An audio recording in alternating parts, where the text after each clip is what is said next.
Sawor, iya, klien Anda mencoba Eh, membawa ini ke ranah politik begitu atau itu adalah saya sebagai kira upaya untuk juga meneriakkan saudara keadilan?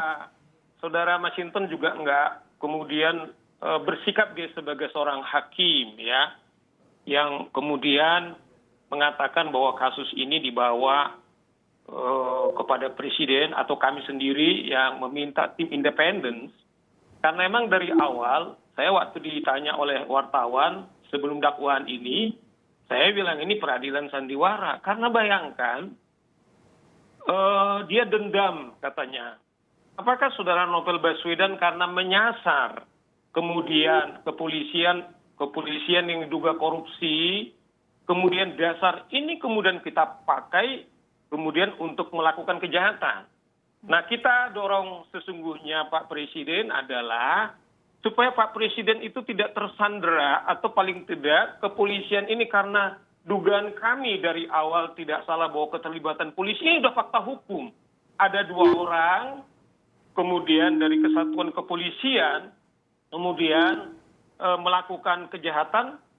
Apakah tim pencari fakta yang dibuat oleh kepolisian itu kemudian bisa fair, berjalan dengan fair, bisa berjalan dengan jujur dan terbuka tanpa diintervensi? Inilah dasar kami mengapa kemudian kita dorong ini kepada kepolisian, bukan soal politiknya, tetapi presiden sebagai atasan daripada polisi mulai dari awal, inilah dasarnya supaya polisi ini jangan sampai disandera oleh yang berkepentingan sehingga tersandera daripada lembaga atau kepolisian kita. Ini dasarnya saya kira soal mengapa kita dorong tim independen pencari fakta yang dibentuk oleh presiden. Itu saya kira karena memang dari awal Mbak Pristi, kalau kita lihat kasus ini kan ada beberapa kelompok pemantau, ada main di lapangan, mengukur persis jamnya berapa Novel itu pulang di mana, yang paling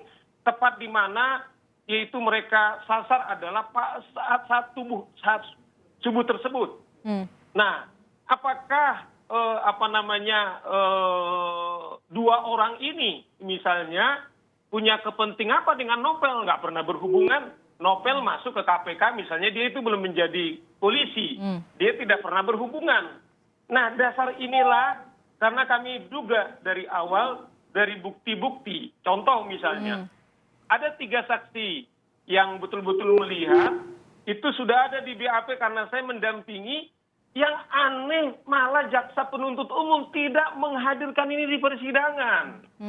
Nah, jadi kita melihat bagaimana dalam criminal justice system, jadi polisi kemudian menyidik, kemudian menemukan penjahatnya dan berharap nanti pengadilan menghukum. Tetapi yang menarik ini Christian Grey, ini adalah pelaku kriminal kejahatan, tetapi dibela oleh kepolisian. Kan ini aneh. Oke, Anda menduga akan ada atau ada konflik of interest begitu? Ya, ini fakta. Bayangkan mestinya kan polisi karena dialah diperintahkan oleh undang-undang untuk menemukan penjahatnya dan ditemukan menurut dia.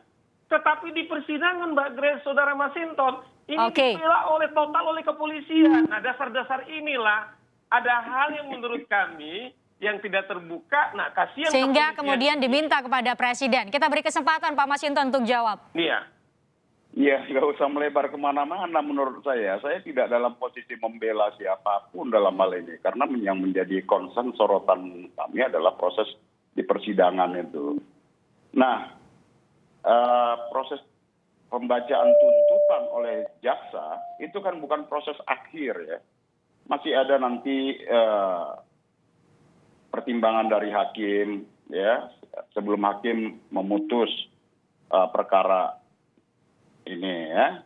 Nah, hakim kan bisa aja mengabaikan tuntutan jaksa ya atas dasar pertimbangan fakta hukumnya, pertimbangan hukum lainnya terkait keadilan dan lain-lain dengan secara arif dan secara cermat. Nah, hakim juga bisa ya mengabaikan hal-hal yang dilakukan oleh rekuisitor ya, oleh terhadap tuntutan jaksa tadi. Ada jurispruden dalam hakim memutus perkara di luar dari yang dituntutkan oleh jaksa seperti itu. Nah jadi menurut kita ya tentu kita juga tidak perlu membangun opini di luar bahwa ini persidangan sandiwara apa segala macam. Kita berikan kewenangan aparat penegak hukum, nah khususnya hakim dalam menimbang kasus ini. Nah tentu kita semua juga menginginkan adanya rasa keadilan dari persidangan ini. Ya bukan hanya terhadap korban, tapi juga masyarakat secara umum juga menginginkan adanya satu keadilan dari setiap tahapan. Komisi 3 sendiri akan melakukan apa, Pak Masinton? Ya tentu kami akan nanti menanyakan kepada Jaksa Agung, yaitu tadi terkait umpama kenapa kok ada tuntutan yang berbeda-beda oleh jaksa di berbagai pengadilan negeri terhadap kasus yang mirip seperti itu. Nah kan tadi saya sudah sampaikan di Mojokerto tahun 2017 lalu ada yang dituntut oleh jaksa hingga 15 tahun dengan modus melakukan kejahatan penyiraman air keras seperti itu. Nah kenapa dalam perkara ini penyiraman air keras dan dituntut 1 tahun seperti itu. Nah itu kan juga menjadi bahan pertanyaan kami nanti supaya hakim benar-benar bekerja di arah penegakan hukum secara adil seperti itu. Oke, Pak Sawor, tuntutan sudah dibacakan di muka sidang oleh jaksa. Tadi Pak Masinton sudah sebut bisa jadi hakim akan ultra petita, akan memberikan putusan lebih dari apa yang dituntut oleh jaksa penuntut umum. Menurut Anda celah itu ada? Kemungkinan itu ada di persidangan kali ini? Ya seperti dibilang oleh kasus, bukan saja yang disebutkan ada beberapa kasus yang sesungguhnya tuntutannya itu biasanya maksimal. Nah ini kan aneh, biasanya kan yang umum terjadi adalah jaksa menuntut maksimal dengan harapan biasanya katakanlah dipenuhi 2/3. Dasar itu misalnya jaksa penuntut umum tidak banding. Nah tapi ini kan kebalik. Malah dituntut seringan-ringannya dan kelihatannya supaya kalau malah menurut saya sih lebih baik ini dibebaskan segera. Dibebaskan maksudnya? Ya daripada cuman dihukum sandiwara seperti ini yang saya bilang tadi. Kalau menurut saya sih mendingan dibebaskan sekalian daripada pesan kami persidangan dagelan.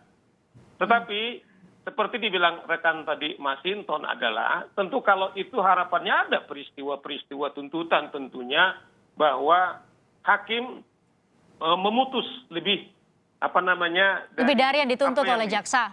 Ya, menurut saya itu agak lazim. Nah, oleh karena itu saya kira apa dibilang oleh rekan Masinton saya juga setuju, ini kesempatan daripada majelis hakim karena dia adalah wakil Tuhan, bekerja berdasarkan ketuhanan yang Maha Esa demi keadilan berdasarkan ketuhanan yang Maha Esa. Kita dorong betul sesungguhnya supaya hakim ini bisa sungguh-sungguh mandiri, independen dan tidak boleh diintervensi oleh siapapun. Tentu kami memberikan opini, memberikan pendapat dalam konteks pembacaan tuntutan adalah mendorong daripada pengadilan khususnya hakim supaya dia betul-betul memutus sesuai dengan bukti-bukti yang dibawa di pengadilan, kemudian memutuskan sesuai dengan tentu keadilan daripada korban, seperti tadi Masinton juga masyarakat, apalagi penegak hukum seperti Saudara Novel Baswedan. Tapi kalau seperti yang disebutkan oleh Pak Sawor tadi, bahkan saksi-saksi yang punya keterangan yang sangat kuat untuk membuktikan terdakwa bersalah tidak dihadirkan oleh jaksa, bagaimana Anda bisa mengharapkan demikian? Nah, sebenarnya kan dari bukti-bukti yang ada bahwa sebenarnya cukup, Mbak Christian. Yang pasti kan mata Novel Baswedan salah satu yang saya bilang itu sebelah kiri kan sudah permanen. Kalaupun dia sehari-hari ya, sekalipun dia sudah seperti itu, tapi kan dia membuktikan bahwa dia tetap bekerja maksimal terbukti waktu komisioner meminta supaya dia menangkap saudara Nur Hadi misalnya dalam 2 hari bisa diselesaikan. Artinya adalah dengan bantuan kawan-kawannya sekalipun salah satu matanya kemudian tidak bisa berfungsi, toh sudah bukti bagaimana akibat korban ini mengalami satu penyerangan yang sangat dahsyat dampaknya gitu loh. Dan yang kedua itu yang kita bilang bahwa dia menjalankan pekerjaan sebagai seorang penegak hukum. Seperti akan dari Mas Hinton mengatakan bahwa ini sesungguhnya harus ada pemberatan, bukan seperti malah yang dituntut oleh saudara jaksa penuntut umum. Dasar-dasar itu saya kira hakim supaya jangan sampai tersandera harus betul-betul arif, karena dia dengan 2 bukti yang dimilikinya dia dengan keyakinan dimiliki oleh hakim harus bisa hakim memutus ini seadil-adilnya. Memenuhi rasa keadilan. Pak Masinton, kita bawa ini ke dalam konteks bahwa kasus ini menarik perhatian publik, penyelidikannya lama betul, kemudian masuk ke proses persidangan. Apa yang seharusnya bisa kita pelajari dan berkontribusi betul dalam tatanan hukum di Indonesia untuk kasus ini? Apa yang Anda harapkan sebagai anggota DPR Komisi 3? Ya, penegakan hukum itu kan itu tadi harus memenuhi rasa keadilan. Keadilan bukan hanya terhadap korban maupun terhadap terdakwa, tapi juga kepada masyarakat. Nah, saya melihat tuntutan jaksa 1 tahun ya, itu menurut saya nih tuntutan banci.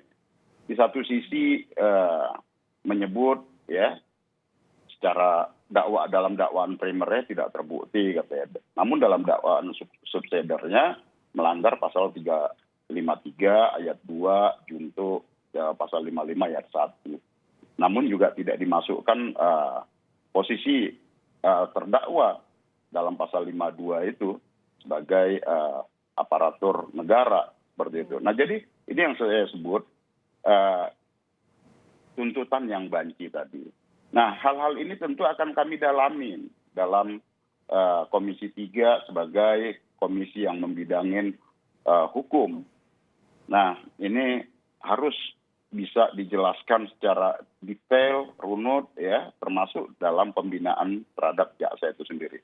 Kami nggak ingin, hukum itu menjadi tumpul ke atas, kemudian tajam ke bawah. Kita tidak ingin hukum itu seperti itu. Nah, maka disitulah fungsi-fungsi pengawasan terhadap kasus-kasus hukum, bukan hanya kasus hukum biasa, termasuk juga terhadap kasus hukum yang menarik perhatian publik seperti ini ya. Ya. Pak Masinton, Pak Saur punya narasi yang sama. Kita tentu mempertanyakan kenapa tuntutan dengan tindak pidana yang terlihat korban luka berat, cedera berat, kemudian tuntutannya 1 tahun. Kita tunggu bagaimana putusan dari Majelis Hakim nanti untuk menjawab tuntutan dari jaksa penuntut umum. Terima kasih Saur Siagian, pengacara dari Novel Baswedan dan anggota Komisi 3 DPR RI Masinton Pasaribu sudah bergabung bersama kami di Kompas Petang.